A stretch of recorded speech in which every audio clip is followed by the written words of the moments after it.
ამბები ბათუმზე პროექტ მუსიკალური ბათუმი 2025-ის ფარგლებში ბათუმის სახელმწიფო მუსიკალური ცენტრში გაიმართა მუსიკალური ლიტერატურული საღამო. კონცერტი გაიხსნა სიმღერით ბათუმს კათკათას, რომელიც ნანული აბესაძემ შეასრულა.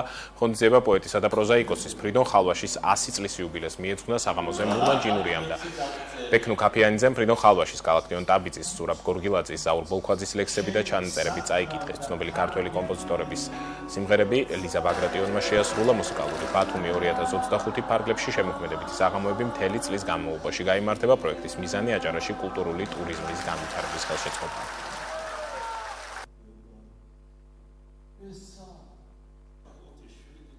დიდებულად ჩატარდა ეს საღამო ბატონ ნიკოლოზ წოლუკიძის წამყვანი, როგორც წამყვანი უჭერესი კაცი, ისე ღრმად ჩახედულა, ისე ღრმად შეუსწავლია და დიდი სიტყვოთი და სიყვარულით წარმოგვიჩინა ფრიდონის ლექსები, პოეზია, მისი ცხოვრების პერიოდები და ძალიან კმაყოფილები ვართ, რომ ამდენი ზით დავამთავროთ მამა ჩემის ზომის საღამო მისი ლექსით ღმერთმა ნუქნას სადმე ქართველობა არ უნდა.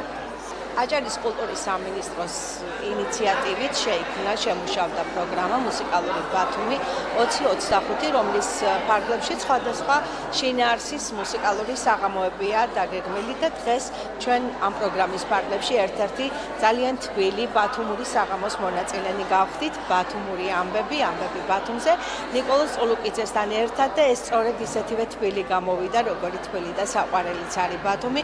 განსაკუთრებით მნიშვნელოვანი იყო თავისი შინაარსით, რომ ის მიეძღვნა ჩვენს უსაყვარლელ გულსანს, როგორც თავის თავს უწოდებდა ფრიდონ ხალვაში და ამხრივად საინტერესო იყო. და ჩვენ ვინც ვიდექით სცენაზე მოგვეცა შესაძლებლობა, რომ გვესაუბრა ბატონ ფრიდონზე, რომელიც ერთი როგორც განსაკუთრებული პოეტი და მეორე როგორც მოქალაქე, მოღვაწე, რომელმაც თავისი მხარის, აჭარის რაღაცა სევდა და სიყვარული ჩვენ დანარჩენ საქართველოში მცხოვრებლებს გულამდე მოგვიტანა და ეს ყველაფერი ძვირფასი გახადა და სხვათა შორის თვითონ უწერია თავის წიგნში, რომ ჩავედითო ბურსაშიო და იქ მამიდა ნახა, გაიცნო მამიდა მისი უკვე მოხუცი ბატონმა ფრიდონმა მიყურებდნენ ეს ქართველი მწერლებიო ნოდარ დუმბაძე და არჩილ სულაკაური და კარლო კალზიძინა.